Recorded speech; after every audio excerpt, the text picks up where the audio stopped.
Hey, assalamu alaikum everyone. Today I'm going to be talking about moving to Dubai as a Muslim. There was a fantastic sort of panel discussion done by IFG, Islamic Finance Guru, who I've been following for like a long time.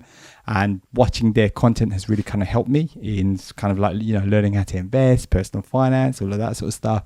And yeah, definitely recommend you check them out. They've been producing a lot more content as well and really cool content, funny stuff as well. So yeah, definitely recommend you check them out. And yeah, they had this panel discussion about moving to Dubai.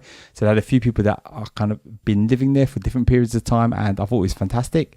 I'm going to kind of talk and react to that in today's video. Hey, welcome to Simple Muslim Money, which is all about simple halal investing and personal finance for Muslims. I was just on the back of what Simon said. When I came to the UAE, I like I said, I saw a couple of consultants. A few months later, I was here, and back then, the fact that you'd worked for. So I've worked for Tesco in the UK and in the Far East, and as somebody that's British with some good experience, it was fairly easy to get a job. Fast forward to now, and it's not the same that it used to be. You could move around, and it was just the fact that if you had an American retail background or a British retail background, that gave you access to great jobs. There's so many other countries that are doing such a good job, like India, where they just don't need that kind of experience anymore. And there's so many people, like Sam said, coming in from lots of different countries that don't demand the same salaries, I guess, or the packages that you kind of expect when you come to the UK. So I look back at the school fees and all the ands that you'd get with your salary.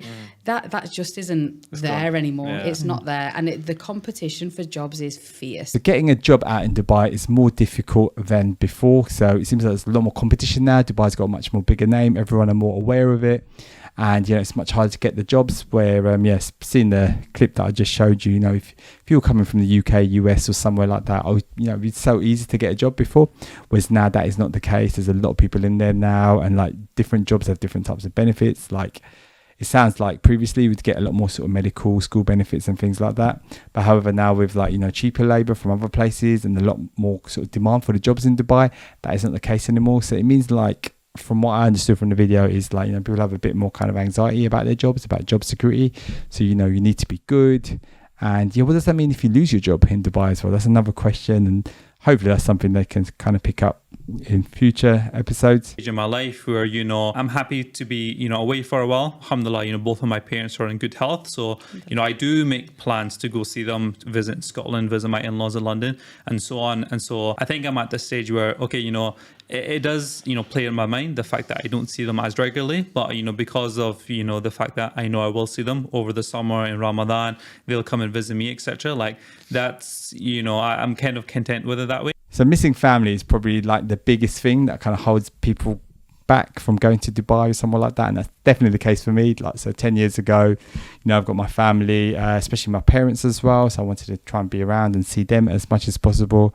And yeah, there's this famous article actually called The Tail End. So I'll make sure to kind of link that in, which talks about, once you hit the age of 18, you've pretty much spent 90% of the time with your parents that you will for your whole life. So the rest of your remaining life from the years 18 onwards is you're just going to spend about 10% of that of the time that you would have had with your parents.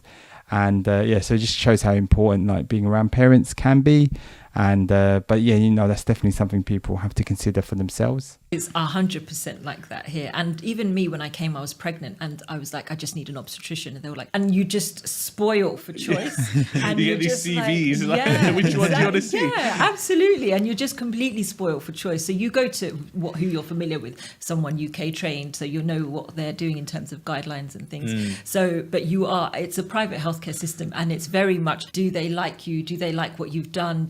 So it's very patient-centered. Yeah. It's not like a resource pool setting. So it's like you're almost considered as a patient, the consumer, the customer, let's say the customer. Yeah. So you offer all of these health packages and things like that. So what about medical care in Dubai? This is all kind of private based. You've got to kind of pay for it yourself.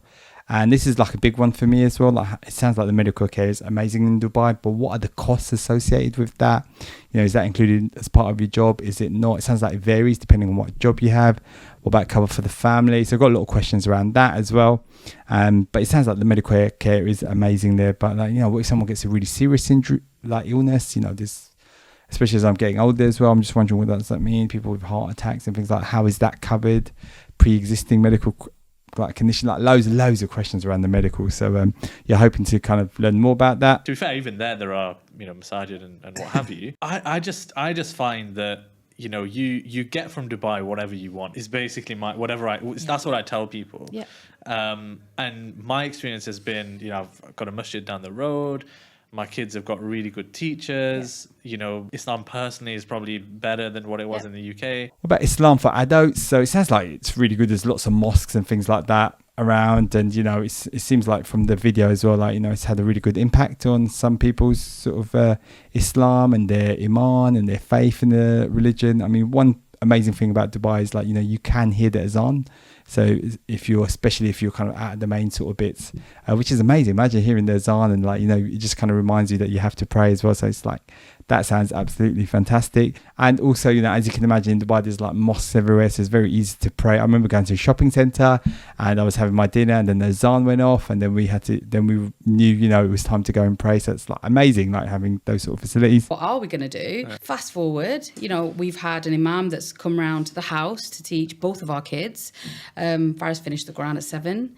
He's now doing Hifz classes and his tajweed and everything is incredible. Sounds like Islam in Dubai for children is amazing. There seems to be a lot of mosques and stuff like that around. You could get teachers and things like that. You could also do it online as well. Although personally, I find like for my kids anyway, they need that face-to-face. It's much easier. I also find it better that way myself.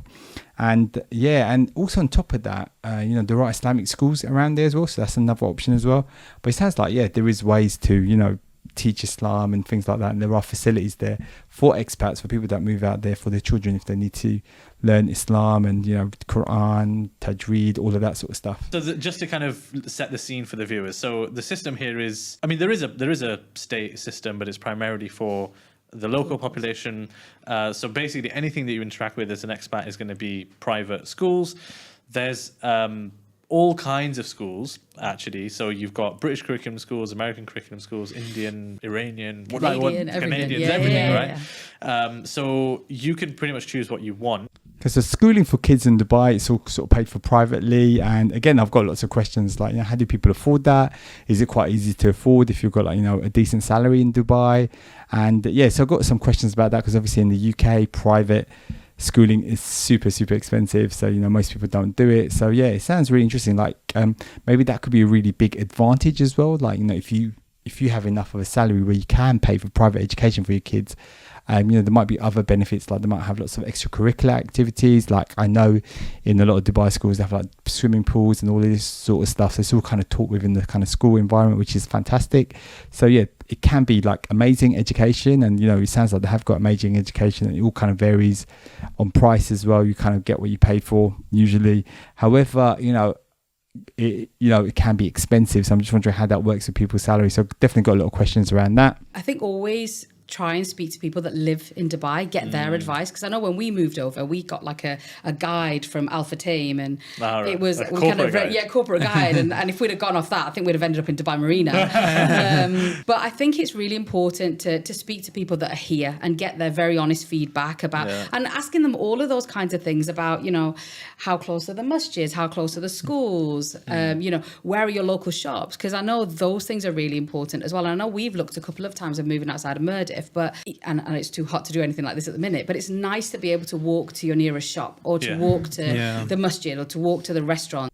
Okay, so what's the best place to live in Dubai? So there's a place that the sister talks about in the video, which is like Murdiff, which sounds like really good. It's kind of lower sort of buildings and not big high rises, like little houses and things like that. Seems like there's also mosques and, a big community out there as well. And one thing from watching this panel video is like, it sounds like there's a big expat Muslim community out there. So that's people from, the UK, US, Australia or Canada. It could be, I don't know, maybe France or anywhere like that, which sounds amazing. So, you hear a lot about the expat community.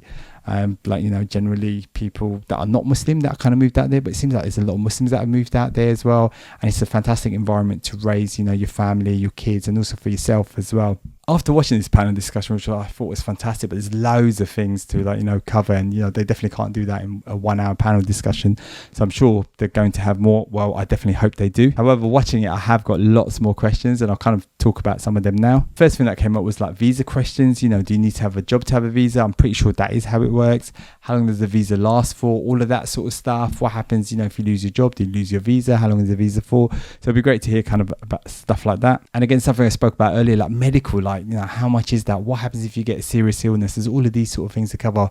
Is there some sort of medical insurance or something that you can get that covers for all of that stuff? So that'd be like amazing to know. And something I don't think they spoke too much about, which probably wasn't the main focus of the discussion, was like Dubai is great for setting up a business.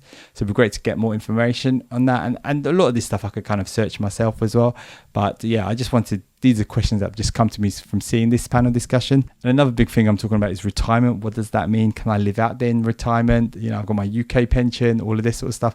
How does all of that work? So there's stuff to think about there as well. Also, how does Dubai compare to other Middle East countries like Qatar, Saudi, Oman, all of this sort of stuff? And, what are the job prospects and things like that? So, there's lots of interesting things to think about. Which then leads me on to, like, would I move to Dubai? Now, at the moment, personally, no, because for me, the main thing is family, and as I mentioned, that tail end blog article, which talked about how much time you spend with your family. I'm trying to spend time with family. That's been like really important. It's been fantastic having that support away as well. I want to try and sort of stay near my mum. But maybe in the future, who knows? I've got a few big things to think about. Like my older son is in school at the moment. And what if he ends up starting uni or something like that? Would I want to move while he's in uni? So there's like lots of things to think about like that.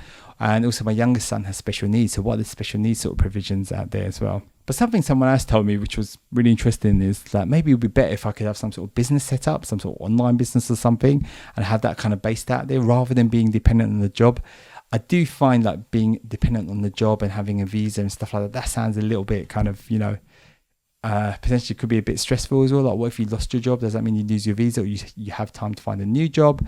And just like a few things like that make me a bit nervous as well. So like, if you could set up a business and then you're kind of in charge of your own kind of destiny, sounds really good, especially if you've got a good emergency fund and your business is going really well, which definitely is like a lot of work. And another thing is that I would always want to have a base in the UK just in case something did happen, so I could always come back and I've got that to kind of fall back on. So I've currently got my current property, so I wouldn't want to like sell that, and I'd like to sort of keep that if at all possible and try and sort of pay it off based on whatever money I have coming in from Dubai. If you've enjoyed that video, please check out this video where I talk about lies about the FIRE movement, which is the Financial Independence Retire Early movement for Muslims.